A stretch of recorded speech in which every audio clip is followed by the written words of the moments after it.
Have you ever felt like you were destined for something greater, only to be constantly pressured to shrink yourself to fit expectations that were never yours? This message is not for the faint of heart, but for the silent warriors who have carried the weight of family rejection on their shoulders. For those who poured out love, obedience, and effort, believing it would be enough to earn belonging, respect, and unconditional care, only to be met with criticism, control, and shame. You've borne this burden for far too long. Today it ends. As C.S.Lewis once said, hardships often prepare ordinary people for an extraordinary destiny. What you're facing is not just a hardship, it's a calling to rise above. From the very beginning, there was something about you that set you apart. You could never fully define it, but you felt it deep within your soul. In their eyes, you were always too much or not enough. Too loud when your joy overflowed, too quiet when your thoughts turned inward, too strong when you stood firm in your truth, and too weak when you let your emotions surface. No matter what you did, your existence felt like a problem they were determined to fix. So, you tried to change. You twisted yourself into impossible shapes, attempting to fit into a mold that was never meant for you.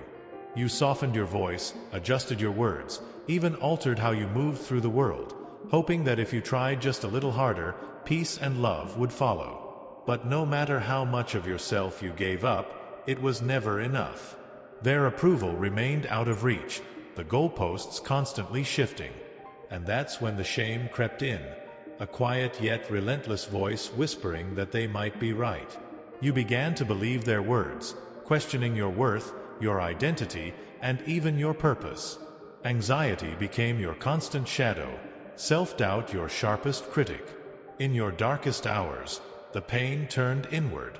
For some, it surfaced as self-harm, a desperate attempt to dull the ache. For others, it showed up as isolation, a silent retreat from a world that mirrored the same rejection. But then, something pierced through the darkness. You caught a glimpse of what family could be. Parents who celebrated their children without conditions, siblings who were allies rather than rivals, families where love wasn't a prize to be won but a gift freely given. It wasn't jealousy that filled your heart, it was grief. Grief for what you never had, for the love that was your birthright but was withheld. That grief was your wake-up call.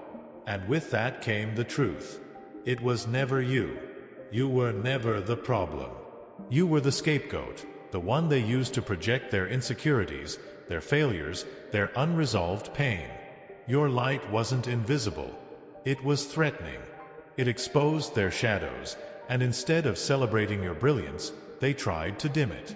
As C.S. Lewis wrote in The Problem of Pain, God whispers to us in our pleasures, speaks in our conscience, but shouts in our pain. It is his megaphone to rouse a deaf world. That pain wasn't meant to break you, it was meant to awaken you. And when you began to understand this, everything changed. The rejection you carried became proof of your resilience. The shame they forced on you became a reflection of their own brokenness, not yours. Their inability to love wasn't a testament to your unworthiness, but to their own blindness. Now is the time to step into the light. You've dimmed yourself for too long. Realize that you were never meant to conform to their mold, you were created to shatter it. Your worth has never depended on their approval. You were chosen, not by them, but by the one who made you. Stand firm in that truth. Let their rejection be the fire that refines you, not the chains that hold you back. You were made for more, and this is only the beginning. Slowly, you began to distance yourself, not out of hatred, but out of self-preservation. You realized that every time you stepped into their orbit, your peace was disrupted. They didn't want to lift you up, they wanted to control you. And when they saw their grip loosening, they panicked. They did what they've always done. They cast you as the villain. They accused you of abandoning the family, of being ungrateful, selfish, even cruel. They twisted the story to make it seem like you were the problem once again. They played their games, drawing others into their web of manipulation, hoping to isolate you. But this time, it didn't work. Because this time, you knew the truth.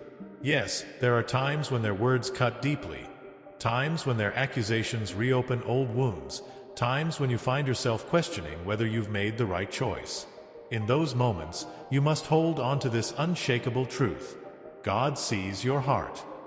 He knows the battles you've endured, the tears that have streamed down your face, and the prayers you've poured out in the silence of the night. He is your refuge, your strength, and your source of unending comfort. As Psalm 55 verse 22 reminds us, cast your burden on the Lord, and He will sustain you. He will never permit the righteous to be moved. The most painful battles in life are rarely fought with strangers. They are fought with those who share our blood, our childhood memories, and our history. Family, the ones who should shield us, nurture us, and cheer us on, are often the ones who wound us the deepest. Their words, their judgments, their actions, they are the arrows they shoot at your soul, each one aiming to break your spirit. But hear this, you are not defenseless. You are not without the tools, the wisdom, and the divine strength to protect yourself. Today, I will guide you in learning how to shield yourself from their attacks, how to disarm their manipulation, and how to preserve your peace. First and foremost, let this be etched into your heart. Their attacks are not about you. They are about them. Their words, no matter how cutting, often originate from their own fears, insecurities, and unhealed pain. You became their target because you dared to disrupt the status quo, to break free from their expectations, to shine a light on your own path. Your strength, authenticity, and refusal to conform threaten the delicate illusions they've built. As Jesus said in John 15 verse 18, if the world hates you, keep in mind that it hated me first. This truth extends even to your family. Their inability to embrace your authenticity is not a testament to your inadequacy, but a reflection of their resistance to what they cannot control or comprehend. When they attack you, when their words drip with venom, when they hurl accusations designed to break you down, remember this: you do not have to attend every battle to which you are invited. Silence is a powerful weapon. Not every confrontation is yours to engage in, and sometimes the most profound response is no response at all. Walking away does not mean you are weak. It means you are wise enough to choose peace over chaos.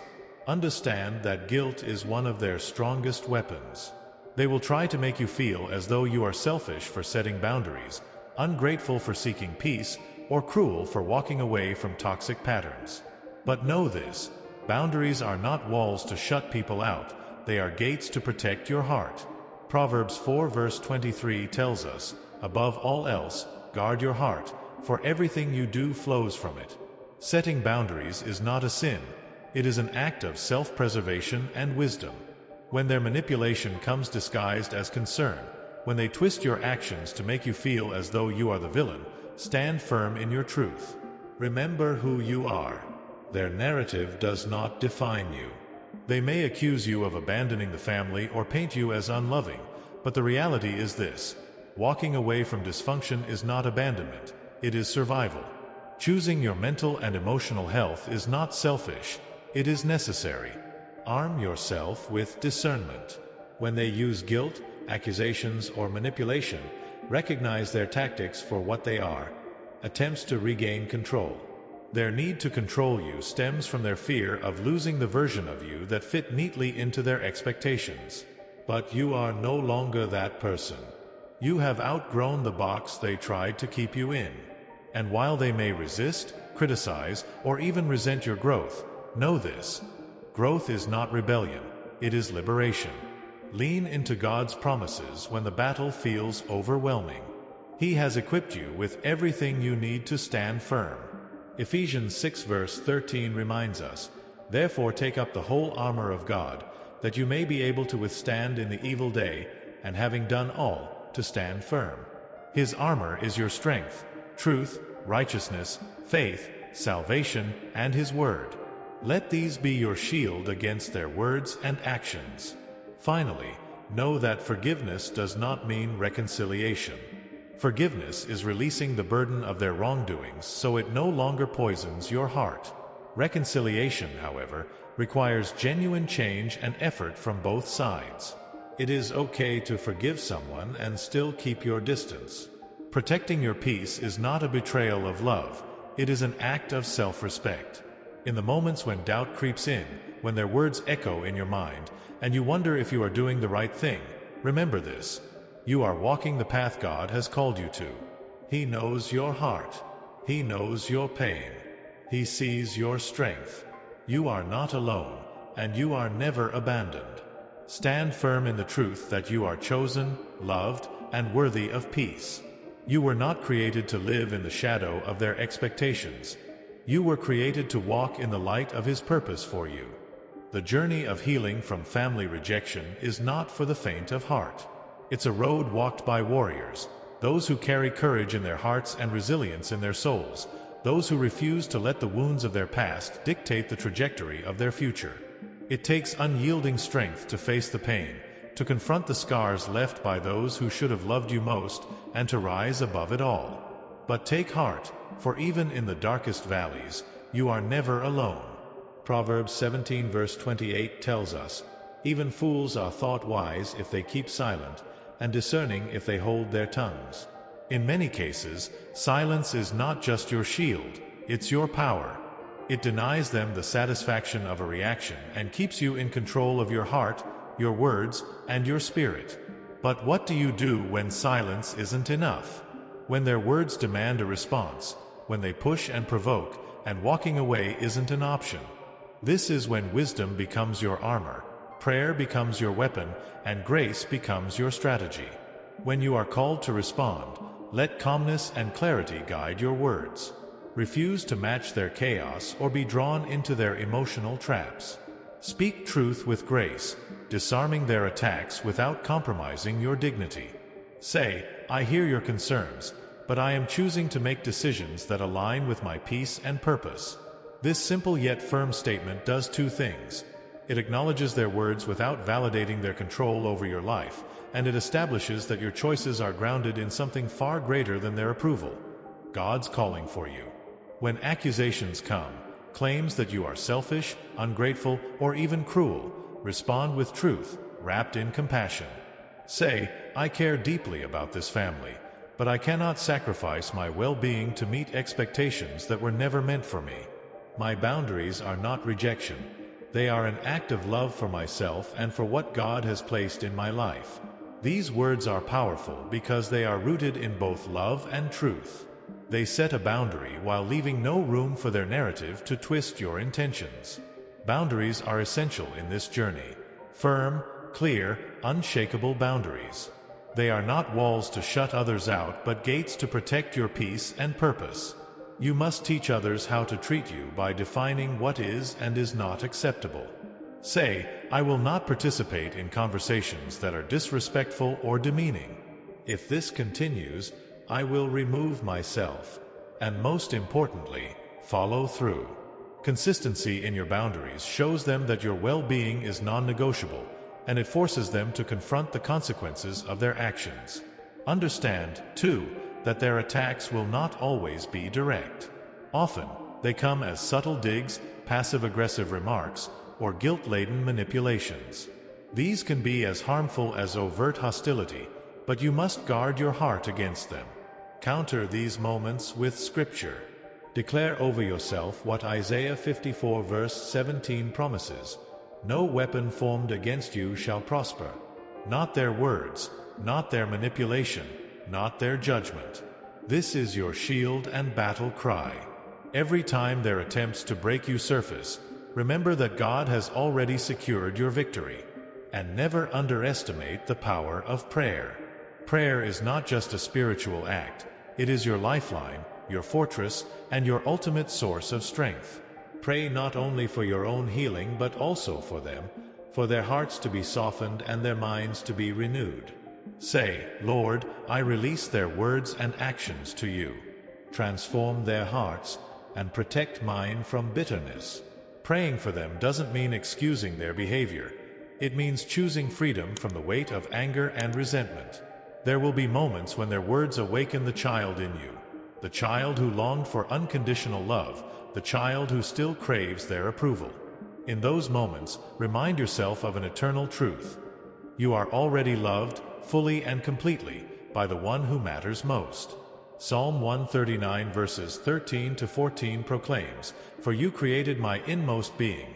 You knit me together in my mother's womb. I praise you because I am fearfully and wonderfully made." Your worth is not up for debate, nor is it tied to their acceptance. You are a masterpiece, crafted by the Creator with intention, purpose, and love. As you begin to protect yourself, as you set boundaries and reclaim your peace, they may accuse you of being cold, distant, or heartless. But hear this: distance is not cruelty, it is clarity. Say, "I am choosing distance because I need clarity. I still love you, but I cannot allow this relationship to harm me anymore." Speak from a place of strength, not anger. Let them feel your resolve without feeding their narrative of rejection. You are not abandoning them. You are choosing yourself and the life God intended for you. And when their words slip past your defenses, and they will, because you are human, don't let guilt or shame take root. Take your pain directly to God. Lay it at His feet and say, "Lord, this hurt is too heavy for me to carry. Heal my heart and remind me of my worth in you." The enemy will use their words to try to drag you back into the old patterns of self-doubt, but you must counter those lies with God's truth. Declare once more, "No weapon formed against me shall prosper." You are not selfish. You are not rebellious. You are not ungrateful. You are standing in your truth, grounded in God's love and purpose for you. Their perception of you does not define your identity. Only God does. And He sees you as His beloved child, chosen, redeemed, and set apart for a purpose far greater than their understanding. When their games escalate, when they try to rally others against you or twist the narrative in their favor, do not engage. Gossip and retaliation are traps meant to pull you into their chaos. Instead, stand firm and say, "I will not participate in conversations that tear others down. My focus is on building a life of peace and purpose." Let them play their games alone. You owe no explanation to those determined to misunderstand you. Remember this above all: you are not fighting for their approval. You are fighting for your freedom, your peace, and your purpose. And in this fight, you are never alone. God goes before you, and His promises will sustain you. Stand firm, beloved. Your story is not over. In fact, this is just the beginning. As you walk this path, know that you are not merely surviving, you are thriving. You are breaking generational cycles, reclaiming your identity, and stepping boldly into the life God has called you to live. The journey is hard, but the reward is worth it. You are worth it. One day, you will look back and see how every tear, every prayer, and every act of courage brought you closer to the extraordinary destiny God has prepared for you. So rise up, chosen one. Your light was never meant to be dimmed. Shine boldly, live freely, and walk confidently in the truth that you are loved, valued, and destined for greatness. This is your moment. Nothing, no word, no weapon, no attack, can stop what God has ordained for you.